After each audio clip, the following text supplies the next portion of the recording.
Bismillahirrahmanirrahim. Alhamdulillahi Rabbil alamin. Ar-Rahmanir-Rahim. Maliki yawmiddin. Iyyaka na'budu wa iyyaka nasta'in. Ihdinas siratal mustaqim. Siratal ladzina an'amta 'alaihim ghairil maghdubi 'alaihim waladdallin. Halo semua, saya mendapatkan banyak kritikan dari teman-teman yang muslim. Kata mereka, saya tidak bisa menafsirkan Al-Quran begitu saja. Ada ilmunya. Salah satunya adalah asbabun nuzul. Selain itu, banyak teman-teman muslim yang mendoakan supaya saya mendapatkan hidayah. Jadi, pada video ini, saya mengajak teman-teman untuk mempelajari asbabun nuzul dan semoga kita semua mendapatkan hidayah. Oke, kita mulai aja ya.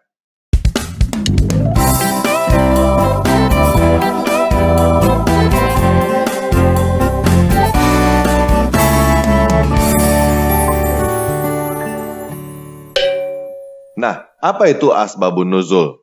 Secara literal, asbabun nuzul artinya adalah sebab turun.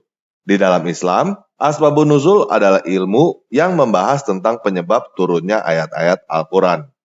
Contohnya Al-Quran surah 4 ayat 24.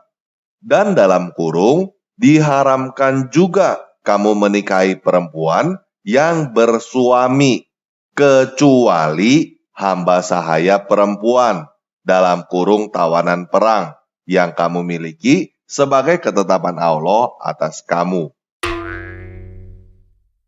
Dan dihalalkan bagimu selain dalam kurung perempuan-perempuan yang demikian itu, jika kamu berusaha dengan hartamu untuk menikahinya, bukan untuk berzina. Maka, karena kenikmatan yang telah kamu dapatkan dari mereka, berikanlah mas kawinnya kepada mereka sebagai suatu kewajiban. Tetapi tidak mengapa jika ternyata di antara kamu telah saling merelakannya setelah ditetapkan. Sungguh Allah Maha Mengetahui, Maha Bijaksana. Nah, apa penyebab turunnya ayat ini? Itulah ilmu asbabun nuzul. Ilmu untuk mencari tahu penyebab turunnya suatu ayat. Untuk mencari tahu penyebab turunnya suatu ayat di dalam Al-Quran, teman-teman harus mencarinya di literatur lain di luar Al-Quran. Karena tidak ada konteks di dalam Al-Quran.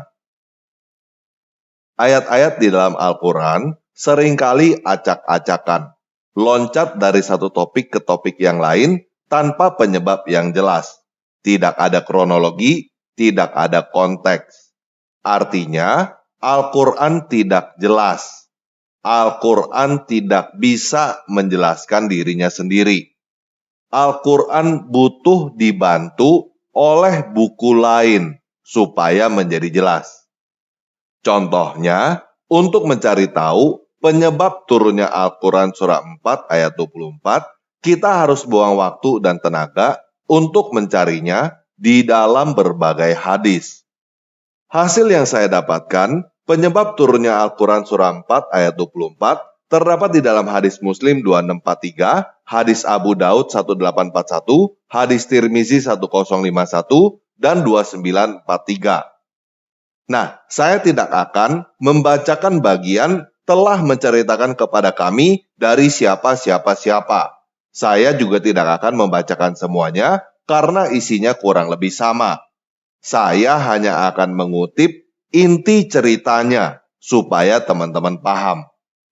Jika teman-teman mau tahu dari siapa-siapa-siapa, silakan baca sendiri di dalam hadis-hadis yang saya kutip.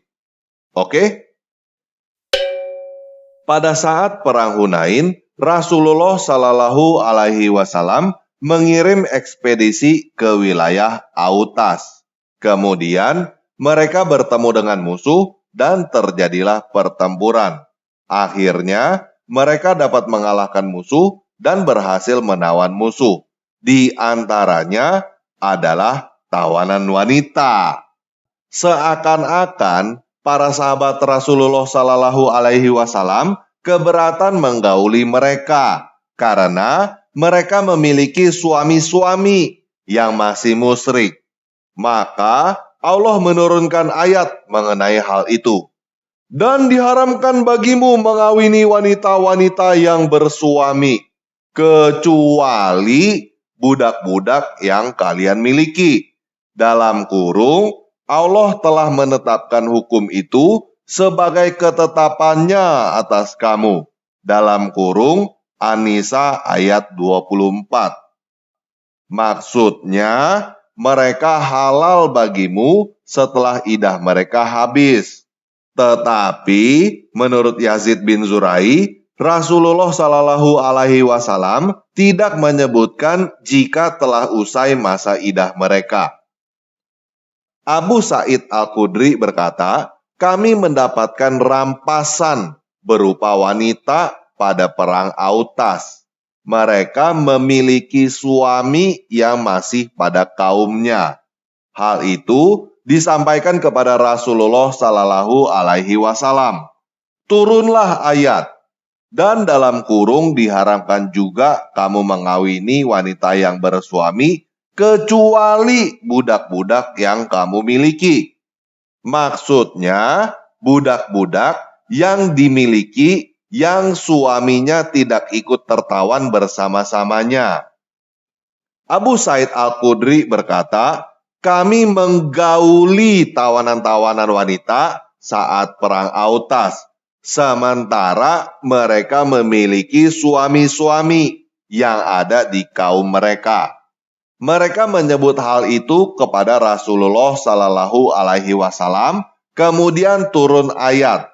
Dan dalam kurung diharamkan juga kamu mengawini wanita yang bersuami, kecuali budak-budak yang kamu miliki. Al-Quran An-Nisa ayat 24. Nah, itulah yang namanya asbabun nuzul, penyebab turunnya ayat. Muhammad dan antek-anteknya sudah biasa menyerang dan merampas dalam kurung ekspedisi. Mereka sudah biasa untuk memperkosa tawanan perempuan yang suaminya mereka bunuh. Tetapi kali ini ketika Muhammad mengirim antek-anteknya untuk menyerang dan menjarah wilayah Autas, antek-anteknya itu mendapatkan rampasan perang berupa perempuan-perempuan bersuami. Suami mereka masih hidup, tetapi tidak ikut tertawan. Lalu, antek-antek Muhammad itu keberatan untuk memperkosa mereka, karena setahu mereka haram hukumnya untuk berhubungan seks dengan perempuan bersuami. Oleh karena itu, turunlah ayat yang isinya, kamu diharamkan untuk mengawini wanita yang bersuami, kecuali budak-budak yang kamu miliki. Artinya, Allah Subhanahu wa Ta'ala bukan hanya mengizinkan antek-antek Muhammad untuk memperkosa tawanan perempuan, Allah Subhanahu wa Ta'ala menegur antek-antek Muhammad yang tidak mau memperkosa tawanan perempuan yang bersuami. Nah, jika teman-teman tidak percaya bahwa Muhammad dan antek-anteknya sering memperkosa tawanan perempuan, yuk kita baca hadis Muslim 2599. Abu Sirmah bertanya, wahai Abu Sa'id, apakah engkau pernah mendengar Rasulullah Shallallahu Alaihi Wasallam menyebut tentang azal, dalam kurung mengeluarkan air mani di luar kemaluan istri? Dia menjawab, ya, kami pernah bersama Rasulullah Shallallahu Alaihi Wasallam memerangi Bani Mustalik, dan kami berhasil menawan wanita-wanita Arab yang cantik. Saat itu kami sudah lama kesepian, sedangkan kami menginginkan tebusan dari tawanan-tawanan tersebut. Oleh karena itu, kami bermaksud bersenang-senang dengan tawanan wanita tersebut, tetapi dengan cara azal. Maka kami sama berkata, apakah kita melakukan hal ini tanpa menanyakan terlebih dahulu? Padahal Rasulullah Shallallahu Alaihi Wasallam berada di tengah-tengah kita. Lantas kami menanyakan hal itu kepada Rasulullah Shallallahu Alaihi Wasallam, maka beliau menjawab, tidak ada mudarat jika kalian tidak melakukan hal itu. Sebab sesuatu yang telah ditetapkan oleh Allah Azza wa Jalla harus tercipta, maka ia akan tetap ada hingga hari kiamat. Nah, jika teman-teman masih kurang jelas, hadis Abu Daud 1857 menjelaskannya dengan lebih jelas. Abu Sa'id berkata, aku pernah keluar bersama Rasulullah Shallallahu Alaihi Wasallam ketika perang bersama Bani Mustalik. Kemudian kami mendapatkan wanita tawanan Arab dan kami menginginkan wanita. Dan terasa berat kondisi kami yang kurang melakukan jima. Sementara kami menginginkan tebusan, maka kami hendak melakukan azal. Kemudian kami mengatakan, apakah kita akan melakukan azal sementara Rasulullah Shallallahu Alaihi Wasallam berada di antara kita, sebelum kita bertanya kepada beliau mengenai hal tersebut. Lalu kami bertanya kepada beliau mengenai hal tersebut. Lalu beliau berkata, kalian tidak akan tertimpa sesuatu yang membahayakan kalian meski tidak melakukan azal. Tidaklah suatu jiwa yang tercipta hingga hari kiamat, melainkan jiwa tersebut memang harus tercipta. Jadi, ketika Muhammad dan antek-anteknya merampok Bani Mustalik, mereka menculik perempuan-perempuan Arab yang cantik sebagai tawanan. Mereka mau memperkosa, dalam kurung bersenang-senang dengan perempuan-perempuan itu, tetapi mereka takut perempuan-perempuan itu akan hamil, karena mereka meminta tebusan. Artinya, perempuan-perempuan itu akan dikembalikan kepada kaumnya ketika kaumnya membayar uang tebusan. Oleh karena itu, mereka terpikir untuk melakukan azal. Mereka terpikir untuk memperkosa, lalu mengeluarkan peju mereka yang menjijikan itu di luar kemaluan si korban, supaya si korban itu tidak hamil ketika dikembalikan. Mereka minta izin kepada Muhammad untuk memperkosa tawanan yang akan dikembalikan ketika ditebus, dengan cara tidak mengeluarkan peju mereka yang menjijikan ke dalam kemaluan si korban, supaya si korban tidak dikembalikan dalam keadaan hamil. Jawaban Muhammad, kalian tidak akan tertimpa bahaya walaupun tidak mengeluarkan peju di luar kemaluan si korban. Jika Allah mau perempuan itu hamil, ya sudah hamil aja. Nah, menurut teman-teman, apakah Tuhan akan memilih seorang kepala perampok, penculik, dan pemerkosa sebagai nabi?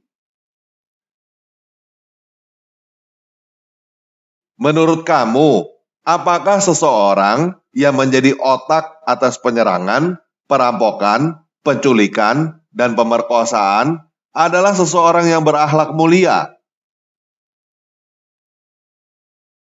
Jika menurut kamu, Muhammad adalah nabi, Muhammad adalah manusia yang berakhlak paling mulia, itu adalah hak kamu. Tetapi, menurut saya, Muhammad sama sekali bukan nabi. Menurut saya, banyak sekali manusia lain yang berakhlak lebih mulia. Saya bahkan cukup yakin, siapapun juga kamu berakhlak lebih mulia daripada Muhammad. Karena kamu tidak menjadi dalang, otak segerombolan perampok yang datang untuk memperkosa segala macam tawanan perempuan. Tawanan perempuan yang bersuami diembat, bahkan tawanan perempuan yang akan dikembalikan dengan tebusan juga tetap diperkosa dengan peju yang menjijikan di dalam kemaluan si korban, sehingga si korban dikembalikan dalam keadaan frustasi dan hamil. Saya tidak tahu apalagi yang lebih buruk dan lebih jahat daripada itu. Jika menurut kamu itu adalah perintah dari Tuhan, itu adalah hak kamu. Tetapi menurut saya, itu sama sekali bukan perintah dari Tuhan. Menurut kamu, yang mana yang lebih sesuai dengan kenyataan? Tuhan menggunakan seorang kepala bandit yang keji untuk menyebarkan agama, atau seorang kepala bandit yang keji menggunakan agama untuk melakukan kejahatan? Kalau teman-teman berkata, jika Muhammad seperti itu, pasti dia akan dilaknat Tuhan, saya mau ingatkan bahwa kenyataannya Muhammad mati diracun oleh perempuan Yahudi yang menjadi korban. Menurut saya, mati diracun oleh korbannya adalah dilaknat Tuhan. Paham ya? Nah, jadi bagaimana?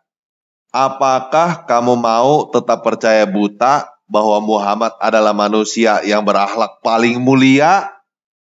Atau kamu mau buka mata dan meninggalkan Islam?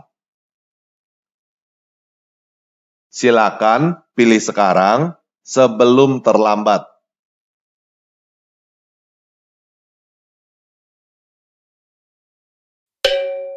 Nah, itulah asbabun nuzul, penyebab turunnya ayat dalam Al-Quran. Jika teman-teman bertanya kepada saya, apakah ada gunanya mempelajari ilmu asbabun nuzul? Saya akan menjawab, sama sekali tidak ada gunanya. Hanya buang-buang waktu. Kamu tidak perlu buang waktu untuk mencari pembelaan bagi Muhammad dan Al-Quran. Karena Muhammad memang bukan nabi, dan Al-Quran sama sekali bukan wahyu dari Tuhan. Lebih baik, kamu gunakan waktumu yang berharga itu untuk mempelajari ilmu-ilmu lain yang jauh lebih bermanfaat. Oke, sekian video kali ini. Semoga kita semua mendapatkan hidayah. Yesus Kristus, penguasa saya, menebus dan mengampuni. Assalamualaikum manittaba'al huda. Para pemirsa channel Raja Kelana yang berbahagia, kali ini saya akan menanggapi dan meluruskan tanpa ragi yang bengkok terus. Mungkin sekali dia ini masih trauma akibat cognitive dissonance, di mana pergolakan batin dan kekecewaan yang mendalam. Ternyata keyakinannya terbentur cadas kebenaran yang atas, di mana Yesus anak Maria yang diharapkan mati untuk menebus dosa-dosanya ternyata hanya ilusi dan tipu daya yang Allah kembalikan kepada musuh-musuh Nabi Isa alaihi salam. Baik, mari kita mulai. Kemudian kafir malang ini mencoba membahas asbabun nuzul dari surah An-Nisa ayat 24. A'udzubillahi minasyaitonirrajim. Bismillahirrahmanirrahim. Wal muhsanatu minan nisa'i illa ma malakat aymanukum. Kitaballahi alaikum. Wa uhilla lakum ma wara'a dzalikum an tabtaghu bi amwalikum muhsinina ghaira musafihin famastamta'tum bihi minhunna fa'atuhunna ujurahunna faridatan wala junaha alaikum fima taradaitum bihi min ba'dil faridati innallaha kana aliman hakima. Diharamkan juga bagi kamu menikahi perempuan-perempuan yang bersuami kecuali hamba sahaya perempuan tawanan perang yang kamu miliki sebagai ketetapan Allah atas kamu. Dihalalkan bagi kamu selain perempuan-perempuan yang demikian itu, yakni kamu mencari istri dengan hartamu mahar untuk menikahinya, bukan untuk berzina.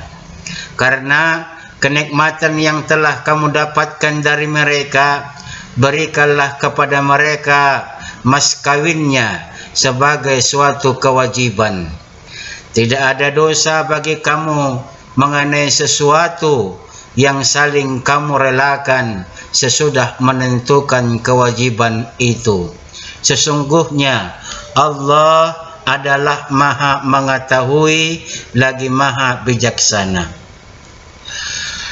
Data saudara sebangsa ini memang benar. Namun kesimpulannya dengkinya yang ingin saya luruskan. Pertama, kafir Malang ini menyamakan Quran dengan Bibelnya yang karangan wartawan lepas masa lampau, yang mana Al-Quran merupakan kitab suci dari wahyu Allah Subhanahu wa Ta'ala yang memiliki kandungan sebagai petunjuk, pembeda antara yang hak dengan yang batil, baik dalam masalah ibadah, muamalat, munakahat dan jinayat, maupun sejarah para kaum terdahulu, nabi-nabi dan kitab-kitab terdahulu. Dan Al-Quran juga adalah sumber ilmu pengetahuan bagi manusia. Terbukti dari cara membaca Quran sampai mengamalkannya lahir ilmu-ilmu yang banyak, seperti ilmu tajwid dan tahsin, ilmu fikih, ilmu usul fikih dan qawaid fikih, sistematika bahasa berupa nahwu, shorab, mantik dan balaghah. Dari balaghah lahir ilmu ma'ani, ilmu bayan, ilmu badi' dan ilmu arud. Kemudian ilmu tafsir dan asbabun nuzul. Lalu ilmu akhlak atau tasawuf. Sementara Bibelnya, apa yang didapat dari kandungannya hanya cerita orang-orang masa lampau yang bercampur aduk penuh rasis dan tendensius, sekaligus arogansi Yahudi yang fasik. Dan juga cerita hasil penyelidikan yang tidak jelas asal-usul penulisnya dan jauh dari akurat saksi yang menceritakannya. Makanya jangan heran jika konteks dan kronologis yang dibutuhkan dalam semua cerita melahirkan asumsi liar, karena isi Bibel saling adu kambing dan centang perenang. Kedua, kafir Malang ini tidak bisa membedakan antara nabi dengan bandit, antara Tuhan dengan manusia, antara orang merdeka dan budak, antara perang dan damai, antara harta ganimah dengan harta rampasan. Coba pikir betapa menyedihkan kawan kita yang satu ini. Ketiga, kafir Malang ini menilai situasi masa lalu dengan masa sekarang, yang tentunya itu sangat aneh dan konyol, bukan? Siapakah dari orang yang berpikiran waras mau melakukan subjektif akut seperti ini? Tentu tidak ada. Lain hal kalau memang orangnya tidak waras. Ikhwan manittaba'al huda. Ragam tafsir surah An-Nisa ayat 24. Ayat 24 surat An-Nisa memuat dua bahasan utama, yaitu kelanjutan keterangan tentang muharramatun nisa atau sejumlah perempuan yang haram dinikahi dan tentang ketentuan mahar.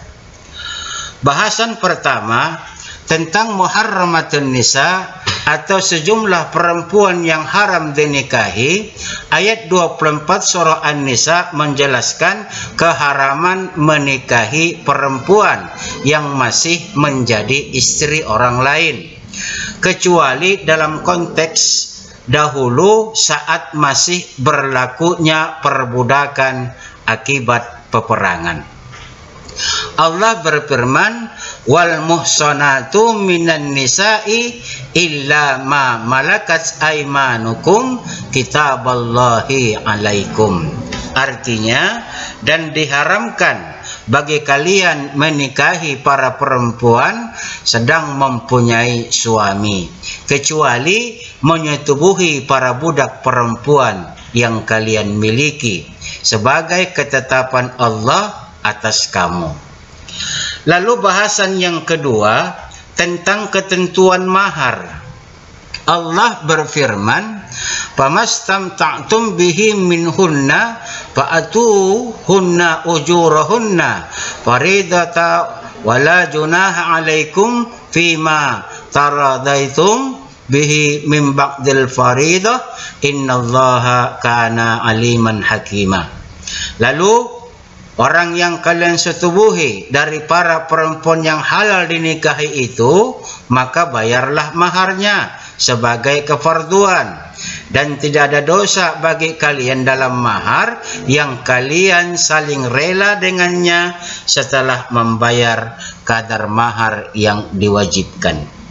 Maksudnya, perempuan-perempuan yang dinikahi dan telah disetubuhi, maka wajib dibayar maharnya secara penuh. Masalah nanti ada kesepakatan lain setelah mahar dibayar, seperti istri merelakan sebagian mahar digunakan untuk keperluan suami dan semisalnya, maka tidak masalah, asalkan berdasarkan kerelaan istri. Maka suami boleh menggunakan mahar yang telah diberikan kepadanya. Memang kitab Al-Quranku luar biasa tanpa ragu. Dilema apapun yang dihadapi kaum muslimin, Allah dan Rasulnya memberikan jawaban dan solusi. Makanya Bibelmu dengan buku sirah nabawiyah saja masih kalah jauh. Apatah lagi dibandingkan dengan hadis, bahkan Al-Quranul Karim. Jauh sekali tanpa ragu. Tanpa ragu, pemerkosaan hanya bisa dialamatkan kepada wanita yang merdeka yang dipaksa untuk digauli. Tapi memaksa wanita budak milik kita tidak bisa disebut pemerkosaan. Kenapa? Karena yang namanya budak, apalah daya manusia kala itu, memang sama dengan barang milik kepunyaan majikan. Tapi syukur alhamdulillah Islam datang dan pada gilirannya menjadi rahmatan lil alamin. Budak pun habis dikikis oleh Islam sehingga perbudakan pun hilang dari sebab peran Islam ini. Coba kalau Rasul Muhammad yang membawa agama Islam tidak Allah turunkan, lalu Romawi Kristen pagan yang menguasai 8 abad lamanya, perbudakan dan pesta seks akan jadi kebiasaan kita sampai saat ini. Atau Yahudi pembangkang Allah yang menguasai sampai 8 abad lamanya, pasti semua manusia selain Yahudi akan dijadikan budak dan sapi perah ala Yahudi. Lalu masalah inzal, kenapa kafir malang ini merasa jijik?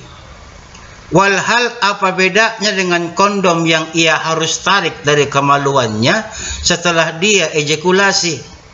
Aneh kawan satu ini. Dari hadis Nabi yang membahas masalah azal, kita dapat memahami bahwa lahirnya manusia atau tidak bukan bahwa lahirnya manusia atau tidak bukan tergantung kepada air mani, tetapi atas kehendak dan izin Allah. Dan banyak kenyataan yang kita lihat dan dengar di sekitar kita tentang hal itu. Kemudian kita lanjut pada pertanyaan pertama kafir malang ini. Apakah Nabi Muhammad berakhlak mulia? Ya, benar sekali. Rasul Muhammad adalah manusia berakhlak mulia dan tiada tandingan, karena beliau adalah Rasul dan manusia pilihan Allah, dan Allah yang serba maha selalu membimbingnya. Dan kalau seandainya ada manusia bukan Rasul yang berperang dengan Bani Mustalik atau perang Hunain tersebut, maka akan dipastikan akan terjadi kebrutalan yang tak terperikan dan kesadisan yang tak tergambarkan. Kenapa? Karena mereka tidak mempunyai etika perang. Yang mereka tahu adalah menindas dan membunuh orang di luar kelompok mereka. Kita sudah rasakan 350 tahun kita dijajah Belanda, pembawa agama Kristen ke Indonesia ini, dengan semboyan Gold, Glory, Gospel. Dengan pandangan dengki dan dari si kafir malang ini, tentulah ia tidak mengakui Nabi Muhammad adalah Nabi. Dan Tuhan yang disembah oleh umat muslim bukanlah Tuhan. Itu wajar, karena hati kafir malang ini tertutup. Hatinya sedang sakit amat parah.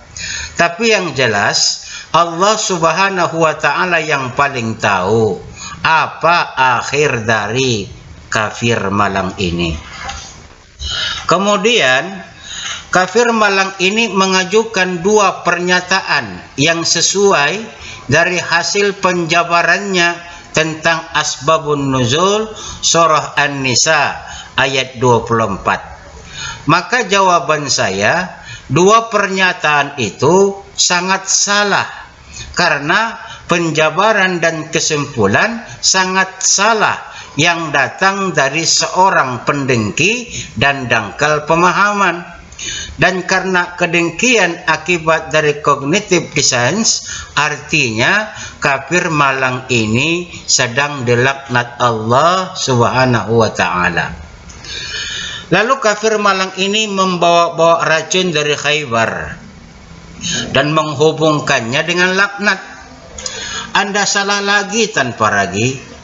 Nabi itu adalah manusia yang menghabiskan seluruh hidupnya di jalan Allah. Jikapun Rasul wafat saat diracun di Khaybar tahun 8 Hijriah, situasi itu adalah masa perang. Itu bukan laknat, tapi syahid. Ingat, Rasul adalah pemimpin para syuhada. Tapi Allah Subhanahu wa ta'ala berkehendak di mana Rasul tidak wafat tahun 8 Hijriah, tapi wafat pada tahun 11 Hijriah, 3 tahun setelah memakan racun di Khaybar. Lalu apakah sebab kewafatan baginda Rasulullah? Yang jelas tugasnya sudah selesai dan azal beliau pun sudah saatnya. Tanpa ragi, yang dilaknat itu adalah iblis atau setan laknatullah dan penolong-penolong iblis yang kufur dan syirik laknatullah alaihim. Renungkan ayat ini baik-baik tanpa ragi. Bismillahirrahmanirrahim.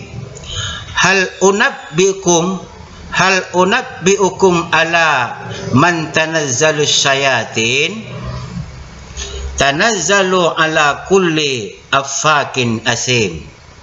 Maukah aku beritahukan kepadamu kepada siapa setan-setan itu turun?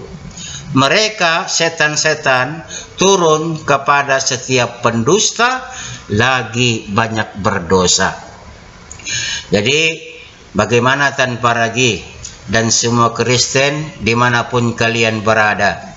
Apakah kalian akan terus mendurhakai Allah Subhanahu wa Ta'ala dan menyembah iblis yang dilemparkan keluar dari kubur? Kalau Anda dan Kristen lain percaya pada Bibel, renungkan perkataan Yesus anak Maria ini pada catatan Yohanes 14 nomor 31. Sekaranglah waktunya untuk menghakimi dunia. Sekarang juga penguasa dunia ini akan dilemparkan keluar. Siapa penguasa dunia? Iblis. Keluar dari mana iblis ini? Keluar dari dalam kubur. Siapa yang menyembah iblis yang keluar dari kubur? Pengikut Kristus. Pilih mana tanpa ragu, dan kalian semua orang Kristen dimanapun Anda berada. Pertama, percaya buta kepada tipu daya iblis, atau kedua, buka mata dan mu'allaf, kembalilah kepada fitrahmu. Silakan pilih sekarang sebelum terlambat, para ikhwan manittaba'al huda.